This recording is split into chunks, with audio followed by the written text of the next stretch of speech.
আসসালামু আলাইকুম প্রিয় শিক্ষার্থী, তোমাদের সবার জন্য রইল আমার আন্তরিক শুভেচ্ছা এবং সালাম। আশা করছি তোমরা সবাই অনেক অনেক ভালো আছো। আজকে আমি তোমাদের জন্য কেমিস্ট্রি চ্যাপ্টার 5 এর একটি সৃজনশীল সমাধান আলোচনা করতে চাই। তোমরা দেখতেই পাচ্ছ উদ্দীপক এবং প্রশ্ন আলাদা করে বলার প্রয়োজন আছে বলে আমি মনে করছি না, তবুও বলছি উদ্দীপক এখানে গ্রুপে দেওয়া হয়েছে এক্স পরে সোডিয়াম ওয়াই এবং পর্যায়ে sodium magnesium aluminium silicon phosphorus sulphur এবং যে উপরে কিউ এবং জেডের পরে রোল বিআর মানে ব্রোমিন। তো এখানে কয়ে বলা হয়েছে প্রিজারভেটিভস কাকে বলে। ক্ষয়ে বলা হচ্ছে ফ্লোরিনের যোজনের যোজ্যতা ইলেকট্রন সমান নয় ব্যাখ্যা করতে হবে।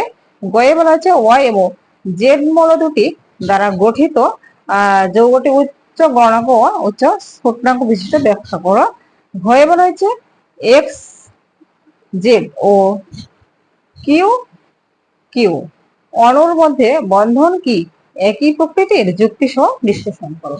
আচ্ছা, পরে আসা যাক প্রিজারভেটিভস কাকে বলে। প্রিজারভেটিভস সবাই জানো খাদ্য সংরক্ষণ প্রক্রিয়া।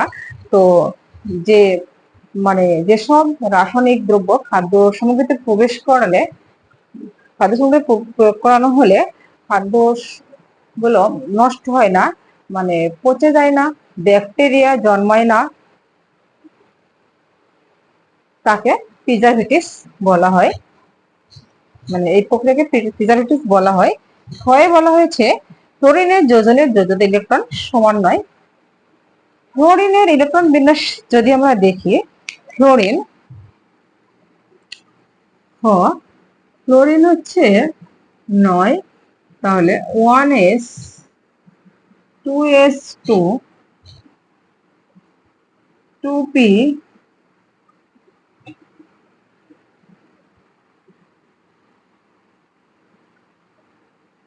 2p 2s 4 এখানে 5, দ্বিতীয় শক্তিস্তর ইলেকট্রন আছে কয়টি 7। ফ্লোরিনের দ্বিতীয় শক্তি স্তরে এইখানে ইলেকট্রন 7টি আছে, এখানে অষ্টক কোণের জন্য একটি ইলেকট্রন কম আছে। তো যোজনী যোজ্যতা এক নয় কেন? আমরা জানি যে যে সকল ধাতু ইলেকট্রন ত্যাগ করে অথবা গ্রহণ করে, যে সকল ধাতুর ক্ষেত্রে ধাতুর হচ্ছে অষ্টক কোণের জন্য যে কটি ইলেকট্রন গ্রহণ করে সেটা হচ্ছে তার যোজনী। অধাতুর ক্ষেত্রে অধাতু অষ্টক ধাতুর ক্ষেত্রে ধাতু তার অষ্টক কোণের জন্য যোজ্যতা স্তরে অষ্টক কোণের জন্য যে কয়টি ইলেকট্রন ত্যাগ করে সেটাই হচ্ছে তার যোজনী। অধাতুর ক্ষেত্রে অধাতু তার যোজ্যতা স্তরের অষ্টক পূরণের জন্য যে কয়টি ইলেকট্রন গ্রহণ করে সেটাই হচ্ছে তার যোজনী। তো যোজ্যতা ইলেকট্রনের কথা, যোজ্যতা হচ্ছে যে কোনো পরমাণুর ইলেকট্রন বিন্যাসে সর্বশেষ শক্তি স্তরে যোজ্য স্তরে যে ইলেকট্রন বা ইলেকট্রন সমূহ থাকে সেটা হচ্ছে তার যোজ্যতা ইলেকট্রন। তাহলে আমরা এখানে ফ্লোরিনের শেষ শক্তি স্তর 2 নম্বর শক্তি স্তর, এখানে দেখতে পাচ্ছি যে এখানে যোজ্যতা ইলেকট্রন 5 আর 2 7টি এবং এখানে ফ্লোরিন অধাতু তার শেষ শক্তি স্তরে অষ্টক প্রয়োজনে একটি ইলেকট্রন গ্রহণের প্রয়োজন। আর এই কারণে যে কয়টি ইলেকট্রন গ্রহণ করে সেটাই তার যোজনী অধাতু। আর এই কারণে ফ্লোরিনের যোজনী 1 কিন্তু যোজ্যতা ইলেকট্রন 7। দ্বিতীয় শক্তি স্তরে অর্থাৎ শেষ শক্তি স্তরে যোজ্যতা স্তরে ইলেকট্রন আছে 7, ফ্লোরিন 9। ফ্লোরিনের 1 নম্বর শক্তি ইলেকট্রন 2টি, 2 নম্বর শক্তি স্তরে 7টি, 7 আর 2 9। তো আশা করছি বুঝতে পেরেছো যে যোজ্যতা এবং যোজনী কেন সমান নয়।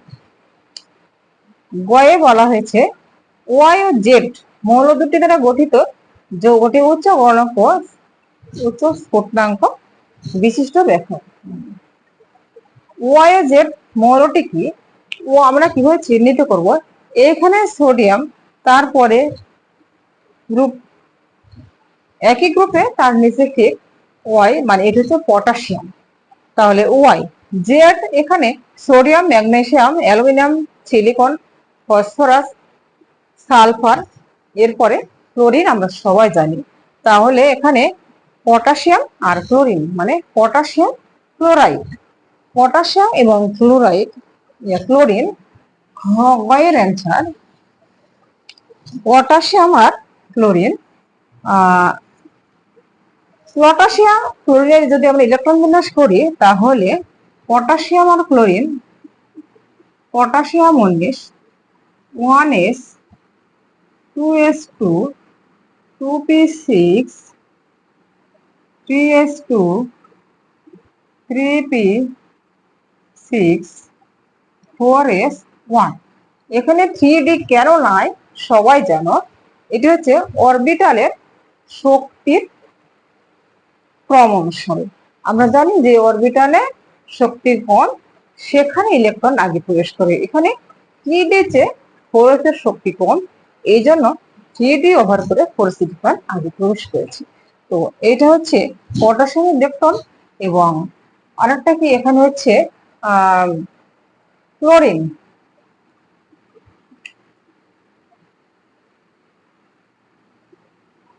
ক্লোরিন 17, তাহলে এখানে 1s2 2s2 2p6 3s2 3p5। ক্লোরিনের শেষ শক্তি স্তরে ইলেকট্রন 5 দিয়ে 60টি এবং পটাশিয়ামের শেষ শক্তি স্তরে ইলেকট্রন 1টি। তাহলে পটাশিয়াম হচ্ছে কি করবে, এর শেষ শক্তি স্তরে ইলেকট্রন 1টি আছে, তার আগের শক্তি স্তরে ইলেকট্রন আছে 8টি। তাহলে এর শক্তি স্তরে 1টি ইলেকট্রন ত্যাগ করে অষ্টপূর্ণ করবে। এটা ইলেকট্রন ত্যাগ করবে, কেননা পটাশিয়াম একটা ধাতু, এর ত্যাগ করবে। এছাড়া ইলেকট্রন 1টা 2টা বা 3টা ত্যাগ করা বা গ্রহণ করা যায়। এখানে এই কারণেই পটাশিয়াম তার শেষ শক্তি স্তরে 1টি ইলেকট্রন ত্যাগ করে পটাশিয়াম প্লাস আয়ন, মানে ধনাত্মক আয়নে পরিণত হবে। আর ক্লোরিন কি করবে, ক্লোরিনের শেষ শক্তি ইলেকট্রন আছে 60টি, এ কি করবে, এর ইলেকট্রন গ্রহণের প্রয়োজন অষ্টপূরণের জন্য। তাহলে কি করবে, পটাশিয়াম ত্যাগকৃত 1টি ইলেকট্রন গ্রহণ করে অষ্টপূর্ণ করবে এবং ক্লোরিন ঋণাত্মক আয়নে পরিণত হবে। এর পর কি হবে, এই পটাশিয়াম ক্লোরিনের মাঝে স্থির বৈদ্যুতিক আকর্ষণ বলের সৃষ্টি হবে। এই স্থির বৈদ্যুতিক আকর্ষণ বলের দ্বারা এরা অণু বা যৌগ গঠন করবে। তাহলে পটাশিয়াম কি করবে, একটি পটাশিয়াম ইলেকট্রন কি করবে, ত্যাগ করবে, পটাশিয়াম প্লাস আয়নে পরিণত হবে। ক্লোরিন ওই ইলেকট্রনটি গ্রহণ করবে। ক্লোরিন কি করবে, ওই ইলেকট্রনটি গ্রহণ করবে। ক্লোরিন মাইনাস আয়নে পরিণত হবে। এরপর এরা কি করবে, পটাশিয়াম ক্লোরাইড। তাহলে কি হবে, ক্লোরিন আয়ন এবং পটাশিয়াম আয়ন এবং ক্লোরিন মিলে তৈরি হবে পটাশিয়াম ক্লোরাইড। Potassium chloride. তাহলে এই ওয়াই এবং জেড মৌল দুটি দ্বারা গঠিত যৌগটি আমরা বুঝতেই পারছি আয়নিক যৌগ, কেননা এখানে ইলেকট্রনের আদান প্রদান ঘটেছে, ধনাত্মক ঋণাত্মক আয়নের মধ্যে এরা বন্ধন গঠন করেছে। তাহলে এটা অবশ্যই আয়নিক যৌগ। আমরা জানি যে আয়নিক যৌগ গঠন হয় ইলেকট্রন আদান প্রদানের মাধ্যমে ধনাত্মক এবং ঋণাত্মক আয়নের দ্বারা। তো আয়নিক যৌগ উচ্চ গলনাঙ্ক এবং উচ্চ স্ফুটনাঙ্ক বিশিষ্ট কেন, তা ব্যাখ্যা করতে হবে। আয়নিক যৌগে ধনাত্মক এবং ঋণাত্মক আধান থাকে। আয়নিক যৌগটা আসলে গঠিত হয় স্থির বৈদ্যুতিক আকর্ষণ বলের দ্বারা। তা এখানে যে ধনাত্মক এবং ঋণাত্মক আধান থাকে, এই আধানগুলো পরস্পরের সাথে দৃঢ়ভাবে আবদ্ধ থাকে, পরস্পরের সন্নিকটে অবস্থান করে। এদের মানে এই আয়নগুলো পরস্পরের সাথে যুক্ত হয়ে ত্রিমাত্রিক ভাবে একটি স্ফটিক তৈরি করে। আয়নগুলো নির্দিষ্ট কেলাস ল্যাটিসের নির্দিষ্ট স্থানে অবস্থান করে।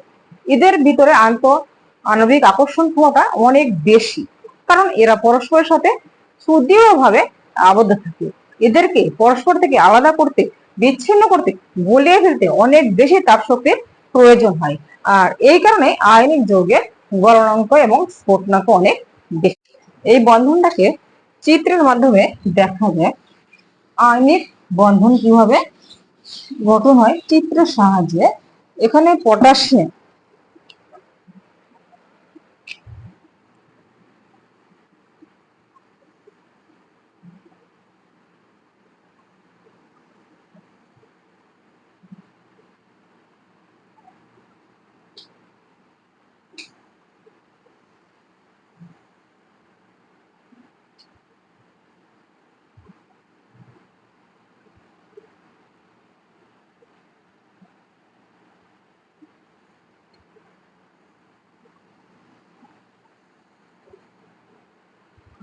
এটা হচ্ছে পটাশিয়াম এবং ক্লোরিন নিউক্লিয়াস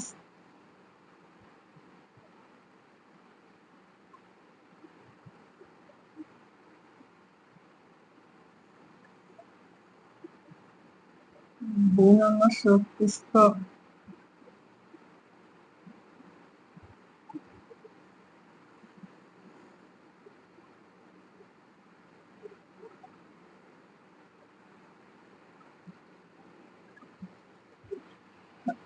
এটা ক্লোরিন। তাহলে এখানে পটাশিয়াম কি করবে, তার শেষ শক্তিস্তরে একটি ইলেকট্রন ত্যাগ করবে এবং ক্লোরিন সেই ইলেকট্রনটি গ্রহণ করবে।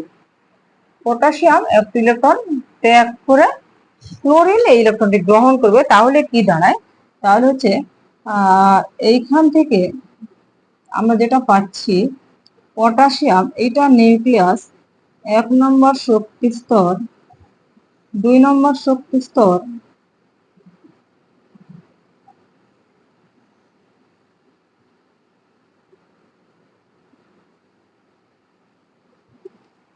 ক্লোরিন গ্রহণ করে কি হবে, এখানে হচ্ছে পটাশিয়াম প্লাস আয়নে পরিণত হয়েছে ক্লোরিন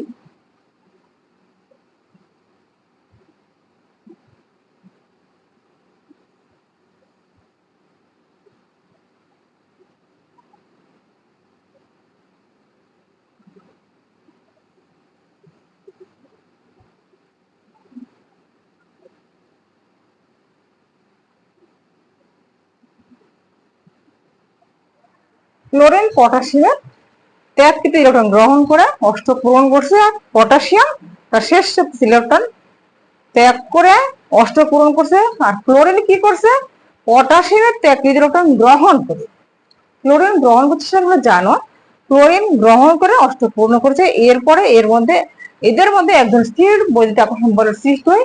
এই স্থির বৈদ্যুতিক আকর্ষণ বল দ্বারা এরা অণু বা যৌগ গঠন করে। এরা হচ্ছে পটাশিয়াম ক্লোরাইড যৌগ গঠন। তো কেন আয়নিক যৌগের অর্থাৎ ওয়াই এবং জেড মৌল দ্বারা গঠিত যৌগের গলনাঙ্ক স্ফুটনাঙ্ক বেশি, উচ্চ স্ফুটনাঙ্ক, সেটা অবশ্যই বুঝতে পেরেছো। তো এ পর্যন্ত গয়ের অ্যান্সার, ভয়ে যাওয়া যায়।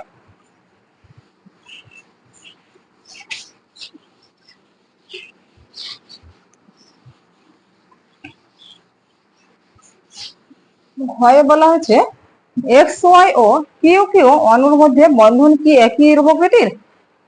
আচ্ছা, এক্স মানে সোডিয়াম ঠিক উপরে লিথিয়াম, এবং এর পরে হচ্ছে সোডিয়াম, এক্স ওয়াই না এক্স জেড, এবং জেড হচ্ছে sodium magnesium aluminium silicon phosphorus sulphur chlorine. তাহলে এটা হচ্ছে লিথিয়াম ক্লোরাইড এবং কিউ মানে জেড মোলের ঠিক উপরে, মানে জেড হচ্ছে ক্লোরিন, তার ঠিক উপরে ক্লোরিন। তো এখানে হচ্ছে কিউ কিউ এবং লিথিয়াম,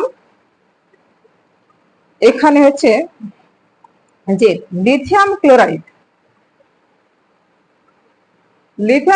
অণুর মধ্যে বন্ধন। এখানে লিথিয়াম এবং ক্লোরিন ইলেকট্রন বিন্যাস হলে 2s1s2 2s1, chlorine 17 1s2 2s2 2p6 3s2 3p5। ক্লোরিনের শেষ শক্তিস্তরে ইলেকট্রন আছে কয়টি? 60টি, এবং লিথিয়ামের আছে 1টি। তাহলে কি করবে? লিথিয়াম একটি ইলেকট্রন ত্যাগ করবে এবং ক্লোরিন সেই ইলেকট্রনটি গ্রহণ করে অষ্টক পূর্ণ করবে। তাহলে হচ্ছে এখানে লিথিয়াম ক্লোরাইড যৌগ গঠন হবে ইলেকট্রন আদান প্রদানের মাধ্যমে। ইলেকট্রন আদান প্রদানের মাধ্যমে লিথিয়াম ক্লোরাইড যৌগ গঠন হবে। এখানে হচ্ছে লিথিয়াম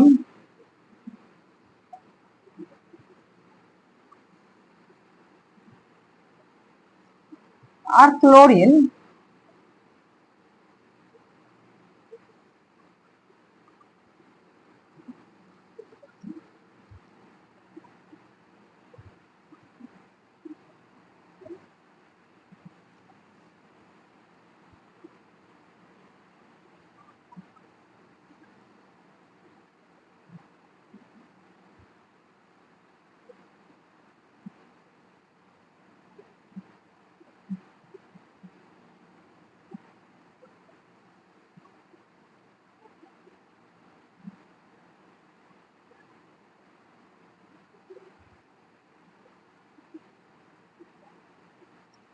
তাহলে লিথিয়াম কি করবে? লিথিয়াম হচ্ছে একটি ইলেকট্রন ত্যাগ করবে এবং ক্লোরিন সেই ইলেকট্রনটি গ্রহণ করবে। ক্লোরিন সেই ইলেকট্রনটি গ্রহণ করবে। তাহলে এখানে ইলেকট্রন আদান এবং প্রদান ঘটবে। এরা হচ্ছে আয়নিক যৌগ, আয়নিক যৌগ গঠন করবে লিথিয়াম ক্লোরাইড। তাহলে এটা হচ্ছে লিথিয়াম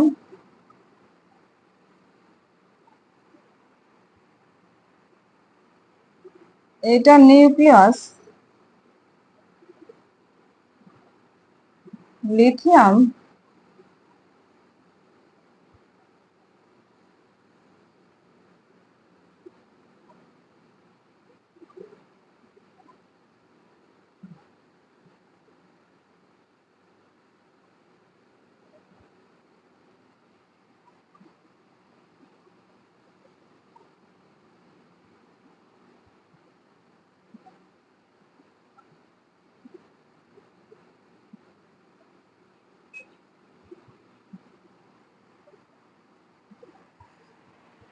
লিথিয়াম ক্লোরাইড আয়নিক যৌগ গঠন করবে।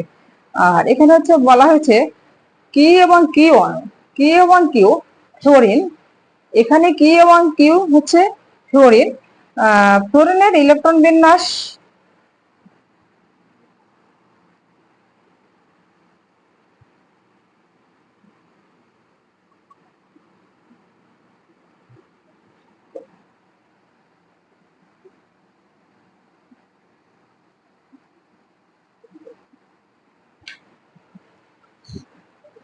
কিউ এবং Q fluorine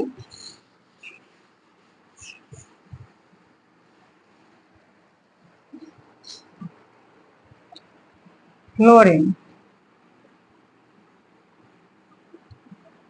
1s2 2s2 2p5।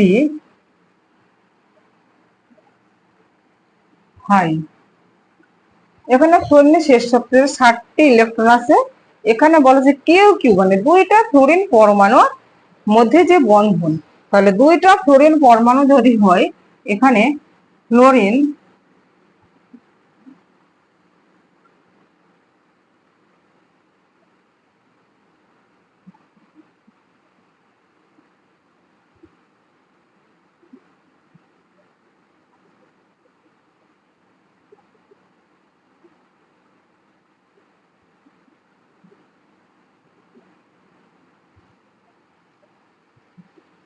দুইটি ফ্লোরিন, এখানে বলা হচ্ছে কিউ কিউ মানে দুইটি ফ্লোরিন, এরা কিভাবে বন্ধন গঠন করবে। তো এই দুইটি ফ্লোরিন পরমাণু, এদের শেষ শক্তিতে ইলেকট্রন আছে 1টি করে। তাহলে এরা অষ্টকোণের জন্য এদের এদের শেষ শক্তিশালী ইলেকট্রন মানে দরকার একটি করে, কিন্তু ইলেকট্রন আছে 60টি করে।